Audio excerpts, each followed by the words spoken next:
سلام، صبحتون بخیر. و اینکه ایشالا که روز خوبی داشته باشین و پر از شادی، مهربونی در کنار خانواده، محل کار، همکارای عزیزتون. و اینکه روزی پر از خنده بر لبانتون. پیدا کردن دوستای زیاد، دوست پیدا کردن خیلی آسونه، نگه داشتنش خیلی سخته. همه بهم میگن چرا خدا تو رو آفریده؟ نمیدونم.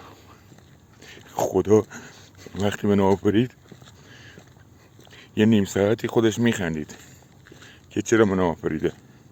خب میگه من میتونم تو خلقت خدا دست ببرم که بگم چرا خدا من این شکلی آفریده؟ آفریده خداییم دیگه. هر موجودی رو که خدا آفریده یه حکمتی توش بوده. قرار نیست که به آفریده خدا ایراد بگیریم که طرف چه قیافه‌ای داره و چرا این شکلیه، چرا اینقدر لاغره، چرا اینقدر چاقه، چرا اینقدر کج و ماوجه، چرا اینقدر زشته، چرا اینقدر خوشگله، چرا اینقدر زیباست. اینا همش خلقت خداونده، نمیشه توش دست ببری. و کسانی هم که دیگران رو مسخره میکنن مطمئن باشین خدا جوابشون میده. هیچ وقت با حرفاتون دل کسی رو نشکنین. هیچ وقت با حرفاتون دل کسی رو نشکنین، چون اگر دل کسی بشکنه، حتی اگر هر چقدر زشت باشه، که تو زیبایی داری، تو از او سرتری. نه، خیلی از زیبایی صورت دارن، زیبایی سیرت ندارن. خیلی از زشتن ولی از درون زیبان. هیچ وقت نباید در مورد دیگران قضاوت کنی. هر وقت خواستی از کسی ایراد بگیری یه نگاهی تو آینه بکن و خودت ببین خودت آیا ایرادی داری؟ نداری؟ بعدم گیرم که اصلا ایرادم نداشته باشی.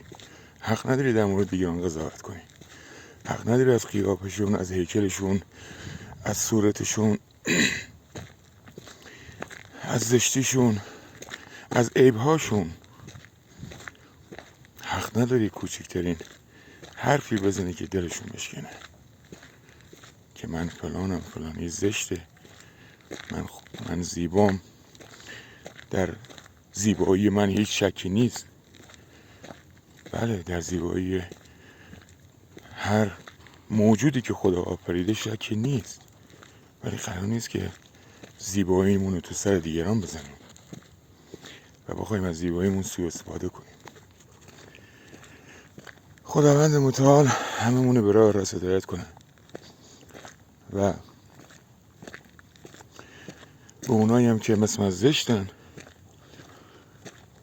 و یه دل مهربونی دارن، یه خورده یه نیم نگاهوی هم به ما هم بکن، جایی نمیره. موفق، مؤید و پیروز باشید. خدا نگهدار. یا علی.